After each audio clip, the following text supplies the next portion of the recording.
કોયડો 7.24 ધોરણ 11 રસાયણ વિજ્ઞાન પ્રકરણ 7 સંતુલન 0.1 મોલર એમોનિયાના દ્રાવણની પીએચ ગણો. પહેલી ગણતરી આ કરવાની. પછી આ દ્રાવણના 50 મિલી દ્રાવણમાં, બરોબર, એટલે કે આ દ્રાવણ 50 મિલી લઈ એમાં 25 મિલી 0.1 મોલર HCl ઉમેરવામાં આવે તો મળતા મિશ્રણની પીએચ ગણો.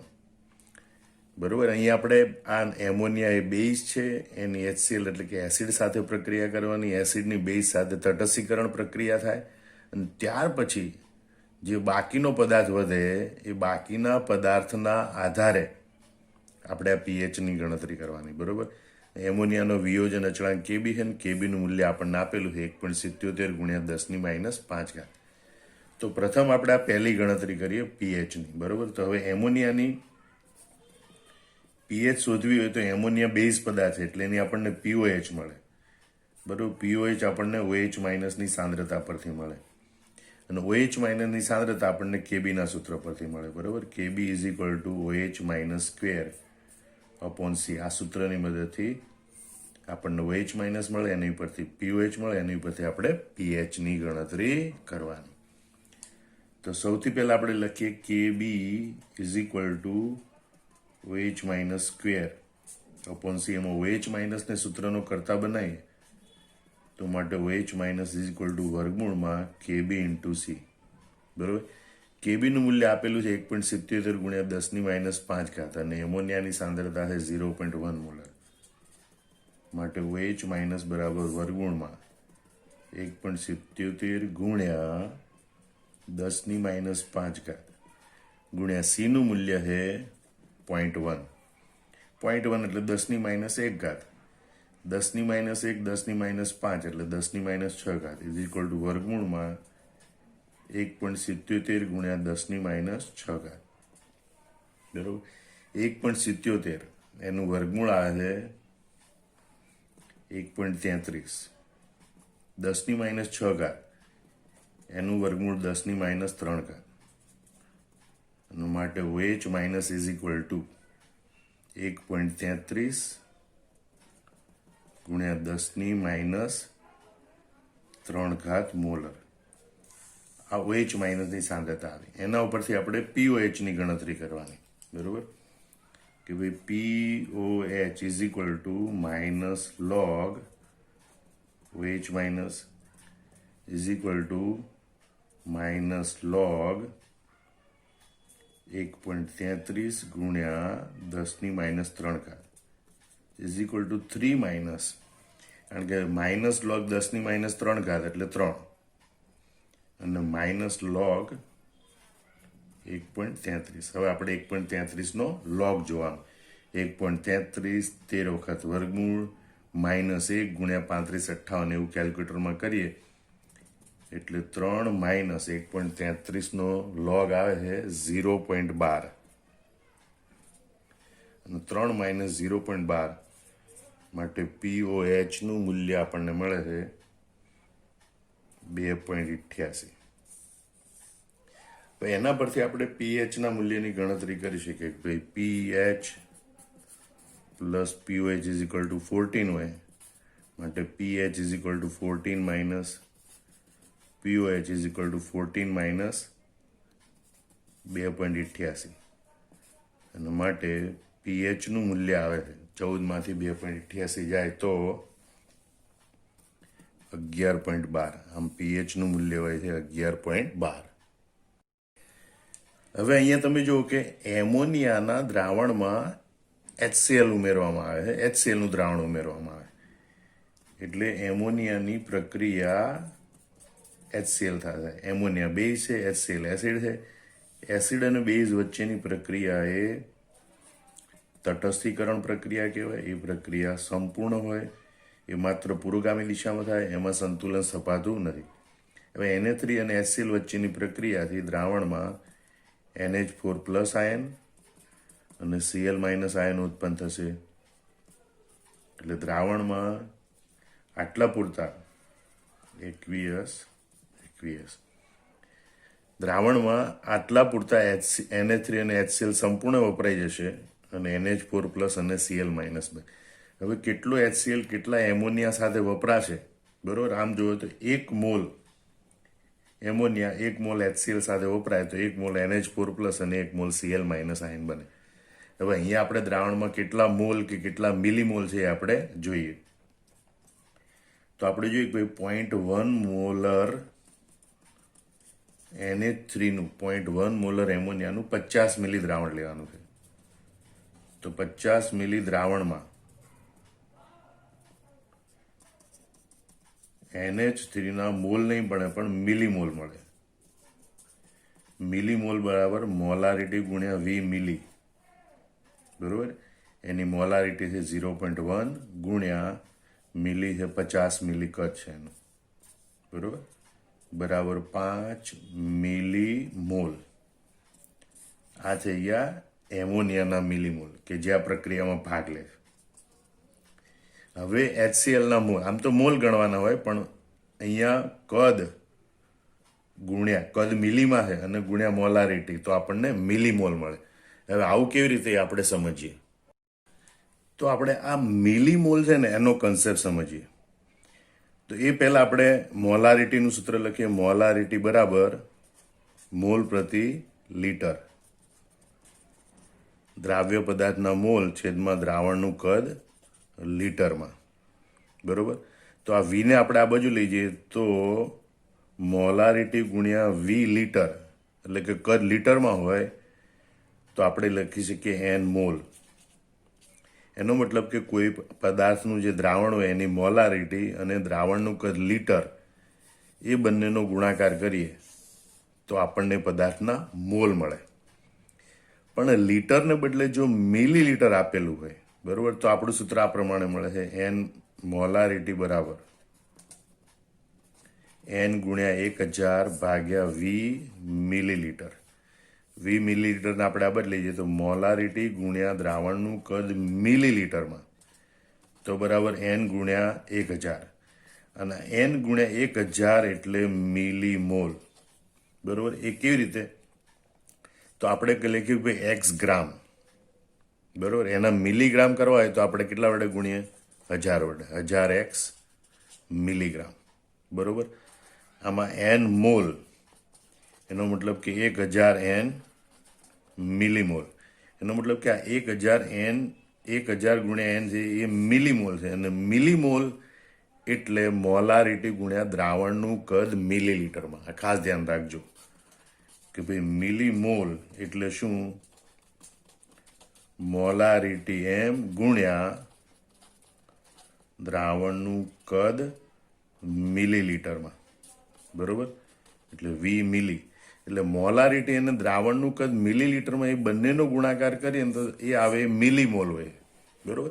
તો જેમ આપણે એમ કહીએ કે ભાઈ 1 મોલ NH3 1 મોલ HCl સાથે પ્રક્રિયા કરી 1 મોલ NH4+ બનાવે, એમ હવે આપણે મિલીમોલ માટે બોલી શકીએ કે 1 મિલીમોલ NH3 1 મિલીમોલ HCl સાથે પ્રક્રિયા કરે તો 1 મિલીમોલ NH4+ બનાવે.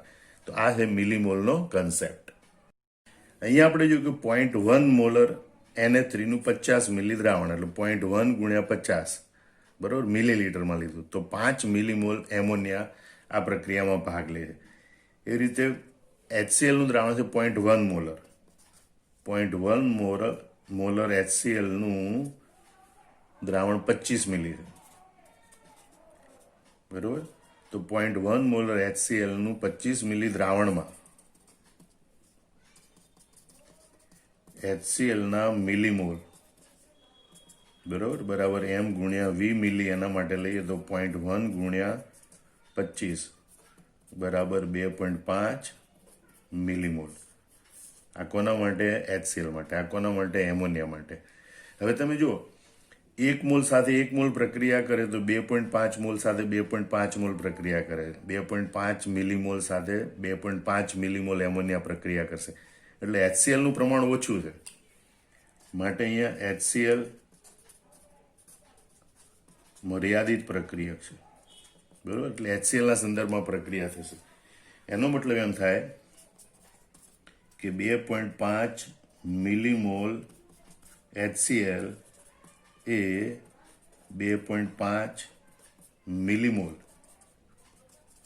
NH3નું ઉપરની પ્રક્રિયા પ્રમાણે તટસ્થીકરણ કરશે. ધ્યાન રાખજો બરોબર. એસિડ અને બેઝ વચ્ચેની પ્રક્રિયા થાય ત્યારે બંનેના એસિડના મિલીમોલ લેવાના, બેઝના મિલીમોલ લેવાના. બરોબર. જેના ઓછા મિલીમોલ હોય એ બંનેના વપરાય. અહીંયા HClના મિલીમોલ ઓછા છે 2.5, તો બંનેના 2.5 મિલીમોલ વપરાય. બરોબર. એટલે 2.5 મિલીમોલ HCl એ 2.5 મિલીમોલ NH3 એમોનિયાનું એ તટસ્થીકરણ કરશે. હવે એમોનિયા તો 5 મિલીમોલ છે, 2.5 મિલીમોલ તટસ્થીકરણમાં વપરાય જાય, માટે બાકી રહેતા NH3ના મિલીમોલ બરાબર 5 માઇનસ 2.5 બરાબર 2.5 મિલીમોલ. આટલો એમોનિયા બાકી રહેશે. હવે જે બાકી રહ્યો એમોનિયા એ પાછો વિયોજન પામશે, આયનો ઉત્પન્ન કરશે ને આયનો સાથે પાછું સંતુલન સ્થાપશે. બરોબર. હવે પહેલા આપણે આ તટસ્થીકરણની પ્રક્રિયા જોઈએ ફરતી. Na3 aqueous plus HCl aqueous, it gives NH4 plus aqueous plus Cl minus aqueous. હવે તમે જો કે 2.5 મિલીમોલ એ NH3 2.5 મિલીમોલ HCl સાથે પ્રક્રિયા કરે. એટલે તત્વયુગ્મિતિ પ્રમાણે 2.5 મિલીમોલ NH4 પ્લસ આયન અને 2.5 મિલીમોલ Cl માઇનસ આયન ઉત્પન્ન થશે. બરોબર. તો આ ઉત્પન્ન થતા NH4 પ્લસ આયનની સાંદ્રતા કેટલી? તો જે મિલીમોલ હોય એને દ્રાવણના કુલ કદ વડે ભાગાકાર કરવાનો. બરોબર. એટલે આપણને દ્રાવણની સાંદ્રતા મળે. હવે તમે જો ફરીથી મિલીમોલનું સૂત્ર. મિલીમોલ બરાબર મોલારિટી ગુણ્યા દ્રાવણનું કદ મિલીમાં. હવે જે મિલીમોલ છે એને દ્રાવણના કદ વડે આપણે ભાગાકાર કરીએ તો દ્રાવણની મોલારિટીમાં સાંદ્રતા મળે. ફરીથી સમજી લો. મિલીમોલ જે છે એને આપણે દ્રાવણના કદ વડે ભાગાકાર કરીએ તો આપણને દ્રાવણની સાંદ્રતા પાછી મોલારિટીમાં મળે. તો અહીંયા દ્રાવણનું કુલ કદ, હવે 25 મિલી આપણે HClનું દ્રાવણ છે અને 50 મિલી એમોનિયા દ્રાવણ, દ્રાવણનું કુલ કદ કેટલું થશે? 75 મિલી. બરોબર. આમ આપણે લખીએ કે ભાઈ દ્રાવણનું કુલ કદ બરાબર 75 મિલી. અને માટે આપણે એમ કહીએ કે ભાઈ NH4 પ્લસની મોલારિટીમાં સાંદ્રતા, જેને આપણે આમ કૌંસમાં લખીએ કે NH4 plus is equal to એના મિલીમોલ ભાગ્યા દ્રાવણમાં કદ, મિલીમોલ ભાગ્યા V મિલી. મિલીમોલ કેટલા છે? 2.5 અને ભાગ્યા 75. બરોબર. અને માટે NH4 પ્લસની સાંદ્રતા આવે 0.033 મોલર. બરોબર. આમ યાદ રાખજો કે આજે NH3 અને HCl 0.1 મોલર NH3નું 50 મિલી દ્રાવણ અને 0.1 મોલર HClનું 25 મિલી દ્રાવણ, એની વચ્ચે પ્રક્રિયા થાય એટલે ઉત્પન્ન થતા NH4 પ્લસ આયનની સાંદ્રતા કેટલી હોય? 0.033 મોલર. એ જ રીતે બાકી રહેતા NH3ની સાંદ્રતા આપણે જોઈએ. બરોબર. NH3 બરાબર એના મિલીમોલ ભાગ્યા V મિલી. હવે અહીંયા બંને મિક્સ થઈ ગયા એટલે દ્રાવણનું કુલ કદ લખવાનું હોય. તો મિલીમોલ કેટલા એના બાકી વધ્યા? 2.5 ભાગ્યા કુલ કદ કેટલું? 75 મિલી ઇઝ ઇક્વલ ટુ 0.033 મોલર. બરોબર. હવે જે મિશ્રણ બન્યું એમાં આપણને એટલી ખબર પડી કે મિશ્રણમાં NH4 પ્લસની સાંદ્રતા 0.033 મોલર છે અને એમોનિયાની સાંદ્રતા પણ 0.033 મોલર છે. હા, Cl માઇનસની સાંદ્રતા પણ એટલી જ હશે કારણ કે આ પણ 2.5 મિલીમોલ છે. આટલા ભાગમાં બંને વપરાઈ ગયા છે. બરોબર. એમોનિયાના 5 મિલીમોલ હતા, એમાંથી 2 મિલીમોલ વપરાઈ ગયા. 5 મિલીમોલ હતા, 2.5 મિલીમોલ વપરાઈ ગયા. બરોબર. એટલે 2.5 મિલીમોલ વધ્યા હતા અને એ પ્રમાણે બાકી રહેતા એમોનિયાની સાંદ્રતા 0.033 મોલર થશે. અને આ બે વચ્ચે પ્રક્રિયા થઈને ઉત્પન્ન થયેલા આ બે આયનોની સાંદ્રતા 0.033 મોલર હશે. NH4+ સાંદ્રતા 0.033 મોલર, Cl- ની સાંદ્રતા 0.033 મોલર. આમ હવે જે મિશ્રણ મળ્યું એમાં NH4+ હોય, Cl- હોય, એમોનિયા હોય. હવે એમોનિયા જે છે એ પાછું નિર્બળ બેઝ છે, એનું આયનીકરણ થાય અને સંતુલન સ્થપાય. તો હવે એના આયનીકરણની અને સંતુલનની પ્રક્રિયા આપણે જોઈએ. હવે બાકી રહેતા એમોનિયા છે NH3, એનું જલી દ્રાવણમાં વિયોજન થઈ NH4+ અને OH- આયન ઉત્પન્ન થશે.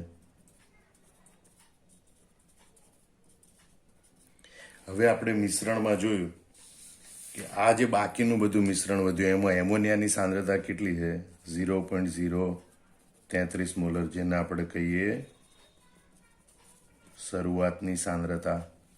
બરોબર. આ ઉપરાંત મિશ્રણમાં NH4+ પણ હાજર છે, જે આપણે જોયું કે ભાઈ NH4+, બરોબર, અને એની સાંદ્રતા કેટલી છે? 0.033 મોલર. એટલે અહીંયા 0.033 મોલર NH4+ પણ હાજર છે. બરોબર. હવે આપણે સાંદ્રતાનો ફેરફાર જોઈએ. માનો કે એમોનિયા છે એના X મોલર વપરાય છે, તો NH4 ના X મોલર બને અને OH- ના પણ X મોલર બને. એટલે સંતુલને સાંદ્રતા, બરોબર, સંતુલન સાંદ્રતા 0.033 - X, 0.033 + X અને X આ પ્રમાણે પ્રાપ્ત થશે. જ્યારે આ બંનેની તટસ્થીકરણ પ્રક્રિયા પૂરી થાય ત્યાર પછી જે મિશ્રણ વધે એમાં આવી પરિસ્થિતિ ઊભી થશે કે ભાઈ NH3ની સાંદ્રતા 0.033 મોલર હશે, NH4+ની પણ શરૂઆતની સાંદ્રતા 0.033 મોલર હશે. પછી આ પ્રક્રિયા થાય એના કારણે એમોનિયાની સાંદ્રતામાં, બરોબર, X મોલર જેટલો ઘટાડો થશે, તો NH4+ અને OH- ની સાંદ્રતામાં X મોલર જેટલો વધારો થશે. હવે આ સમીકરણ પરથી આપણે Kb નું સૂત્ર લખીએ. Kb = NH4+ OH- upon Na3, અને એનું મૂલ્ય આપેલું છે 1.77 × 10⁻5. માટે હવે NH4+ ની સાંદ્રતા આપણે લખીએ 0.033 - X, OH- ની સાંદ્રતા NH4+ ની સાંદ્રતા 0.033 + X, OH- ની સાંદ્રતા X upon Na3 ની સાંદ્રતા 0.033 - X = 1.77 × 10⁻5. હવે અહીંયા તમે જુઓ કે આ જે વિયોજન એમોનિયા નિર્બળ બેઝ છે એટલે એનું વિયોજન અતિ અલ્પ પ્રમાણમાં થાય. એટલે એક્સનું મૂલ્ય ખૂબ ઓછું હોય. બરોબર. એટલે એક્સનું મૂલ્ય ઓછું હોય તેને અવગણતા નિર્બળ બેઝ માટે કે નિર્બળ એસિડ માટે સરવાળા બાદબાકીમાં આ વિયોજન જેટલું પામ થતું હોય એના મૂલ્ય આપણે અવગણીએ. તો આ સૂત્ર આ પ્રમાણે બને. એક્સને અવગણીએ તો 0.033 × X upon 0.033 = 1.77 × 10⁻5. હવે 0.33 ઉડી જાય માટે X = બરોબર, 0.33 ઉડી જાય માટે X = 1.77 × 10⁻5. બરોબર. હવે એક્સનું મૂલ્ય એ તો OH- ની સાંદ્રતા દર્શાવે છે. આપણને કોની સાંદ્રતા દર્શાવે છે? OH- ની સાંદ્રતા. અને માટે આપણે લખી શકીએ કે ભાઈ OH- ની સાંદ્રતા બરાબર 1.77 × 10⁻5. અને એના ઉપરથી હવે આ મિશ્રણ મળ્યું એની pHની ગણતરી કરવાની, પણ પહેલાની ઉપરથી pOHની ગણતરી કરવાની. pOH = log OH- - log 1.77 × 10⁻5. બરોબર. 10⁻5 એનો લોગ આવે 5 - log 1.77 અને 1.77નો લોગ આવે છે કેલ્ક્યુલેટરમાં આપણે ગણતરી શીખાય એ પ્રમાણે આવે છે 0.25 અને માટે POH બરાબર 4.75. હવે એના ઉપરથી આપણે pHની ગણતરી કરીએ તો pH is equal to 14 minus POH is equal to 14 minus 4.75 અને માટે pH ઇઝ ઇક્વલ ટુ 9.25. બરોબર. તો આમાં આ દાખલો છે થોડો જટિલ છે, બરોબર સમજવાનો, અને કન્સેપ્ટ સમજી લેશો પછી ક્યારે બી બીજો પણ આવો દાખલો પૂછાશે તો તમે સરળતાથી ગણી શકશો.